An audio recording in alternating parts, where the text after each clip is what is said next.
That's not a real keyboard. It's too small. I need big keyboard with Numpad.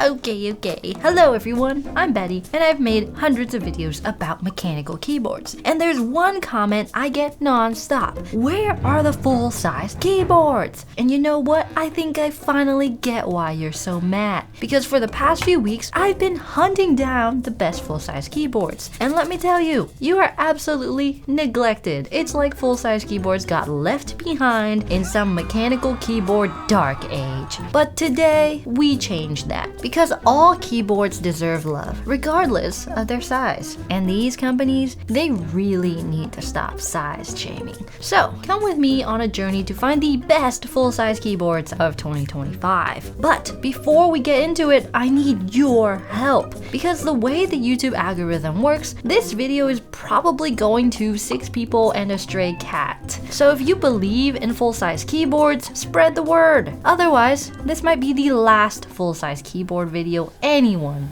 ever makes. No pressure. Now here's the deal. Finding great full-size keyboards isn't easy, even though they're the OG keyboards, the grandfathers of all mechanical keyboards. The market has seriously slim pickings. I picked up 9 of the most promising full-size boards, and only 4 of them I can really recommend. Of course, I've got the real deal, proper full-size keyboards that stay true to their roots, but since the market is a bit limited, I had to get creative. So I've also thrown in 96% boards. Think of them as the first cousins of full-size, nearly identical, but trimming a few keys here and there. And if you're into sleek, low-profile keyboards, I've got you covered too. And for those who don't want to drop $200 just to get a good keyboard, I found one really solid budget pick as well. So let's jump into it. When it comes to full-size keyboards, there is one brand that reigns supreme.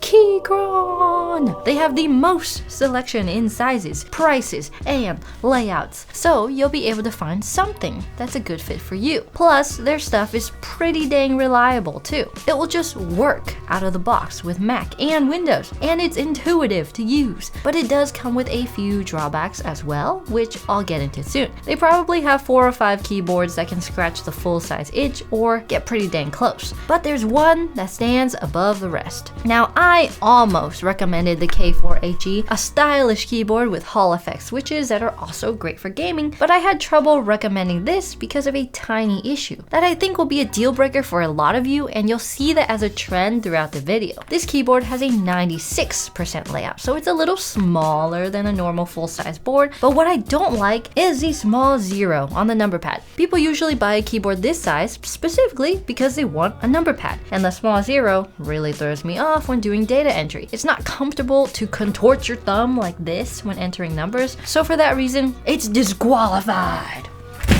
Then there's weird boards like the Q14 Max, which has a number pad on the left side and a split layout. Some of you may love this, but I have a feeling it's a little too out there for most of you. Now, the Keychron board I really recommend is this one. It's the Keychron V6 Max, probably the best all-around option you can get if you don't want to spend nearly twice the price to get the premium version called the Q6 Max. It's a proper full-size keyboard and a gasket mount that won't completely break the bank. It's also the most convenient keyboard of all time if you want to use it with multiple devices and switch between Mac and Windows. The V6 Max comes with 2 dongles, one for USB-C, one for USB-A, so you can connect to your laptop, tablet, phone, and instantly switch to a desktop. With the toggle switches, you can go from Bluetooth, wired, and dongle as well. It's really convenient. Now, the keyboard isn't perfect by any means. The stabilizers on the larger keys are a bit rattly, and the switch choices are limited. I got mine with tactile banana switches, which are super bumpy and tactile. Not a fan of these, but I would recommend the linear switch instead. It'll probably sound better too. The case is also plastic, not aluminum, but it feels really well put together. It does bend a bit if you twist the case, but you know, it's plastic. My version has a knob on it, which is nice to have, although the way it's installed looks like it's awkward and out of place. But when it comes to Keychron, you typically have some nice quality of life features such as the Keychron launcher for easily remapping keys, and they are a very established and trusted brand. If you're looking for a keyboard that's thinner, more portable, and easier on the wrist, this one might be my favorite low profile option. Over the past year, I've tested a ton of low profile keyboards and they've made quite the resurgence lately. I have tried stuff like the Numpad Air 75 V2, which also has a bigger 96% version, but due to the price and hollow sound, I think there are better options out there right now. There's also the low free flow 100, which sounds absolutely amazing, but the price is way too steep at 180. Then around 4 months ago, Lo-Free launched a new keyboard that really changed the game, the Lo-Free Flow Lite, a lighter version made of plastic, which really brought down the price and made it more portable, which is exactly what most people want in a thin keyboard. Plus, it sounds absolutely amazing, a mix of thocky and creamy. And because it's made of plastic, the price on it dropped from 180 all the way down to 119, making it that much more affordable. This has been one of my favorite keyboards since reviewing it, but it doesn't come without its drawbacks. While I really love the scroll wheel on the top right for controlling volume, a nice typing sound, and the great typing experience, there's no software.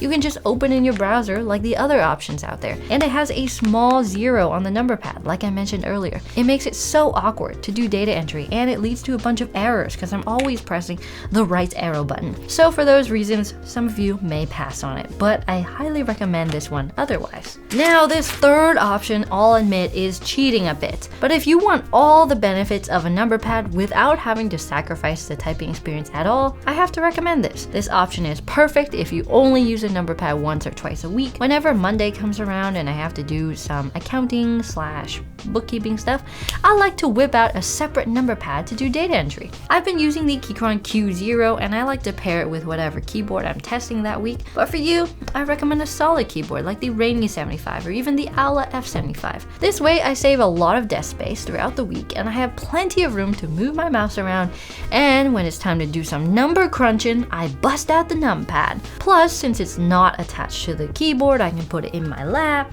I can angle it, or I can even do something crazy like put it on the left side, which is technically better. I don't know about that, but I won't get into that right now. So if you're not a frequent number pad user, I'd highly recommend this option. But I'll admit, the Keychron Q0 is stupidly expensive for what it is, so if you don't want to ball out on a numpad, I really like the KZZI wireless numpad for 40 bucks. It feels great, it's convenient, and it even has a knob too, and if you don't want the pink version, they have a cream version. So for the fourth and final option, I really wanted to find you a budget or a value pick. Some diamond in the rough that's overlooked and would knock your socks off. While I did find an option that I really liked, there were a few options that weren't quite it. I picked up a keyboard called the Red Dragon Trundle. Horrible name, I know. It has some great features though, like a gasket mount and a proper full-size layout, and it costs a juicy price of $40. But man, this thing is hollow, it's plasticky, and it's all around mid. I also grabbed the Ajaz full-size keyboard for $59 after testing the smaller 75% version 2 months ago that I really liked. This one is also a proper full-size, but if you get it without the screen, you get this V3 stamp on it, and it's pretty ugly. It has a lot of the same problems as a Trundle. Plasticky, hollow, underwhelming. This one stung a bit as I was coming off of the high from testing the other Ajaz keyboard that I liked. But then I stumbled onto another board that ended up saving the day for the budget boards, and I think it sounds and feels absolutely amazing. Now, I think it's a bit more expensive than the other budget options, but it's the cheapest I can recommend going if you want a full-size keyboard. This is the Applemaker TH99 and it costs $70. There are a few things that I really love about it. While it's not a full-size keyboard, there's only 99 keys, it does have a big 0 on the number pad, which makes data entry actually feel normal. The nav cluster is spread out a bit and a few of the keys are smushed together, but I find the layout super easy and intuitive to use, with only a minor adjustment period needed, and the sound of it is really nice. It sounds a lot like the Rainy 75, my favorite keyboard of 2025, and that's thanks to the squishy gasket, which also makes the typing experience softer. Plus, the keyboard also has Bluetooth, 2.4G, and wired, along with toggle switches for Windows and Mac to make connecting to it super convenient. But being only $70, there's a few catches. For one, the software is pretty bad. You have to download it from Apple Maker and it's a little sketchy feeling. The plus side though is that with a bigger keyboard like this, you don't really need software because you basically have every key you could possibly need. There's also only one switch option, a linear called the Creamy Jade switch, which I do like the sound of, but it's your only option. And there's only two colors, either white and black like this one, or white, blue, and purple. The black and white version is really clean. It's office appropriate, but it's a little boring if you want to express yourself a bit more. And if you want another alternative with slightly different color options, you can try the Aula F99. It's basically the same feature-wise and a little smaller and more compact, but it has that small zero again. It's harder to use and it's smaller. But here's what they sound like.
Thanks for watching. Check out this video on the best all-around keyboards of 2025. Bye! Too many keyboards.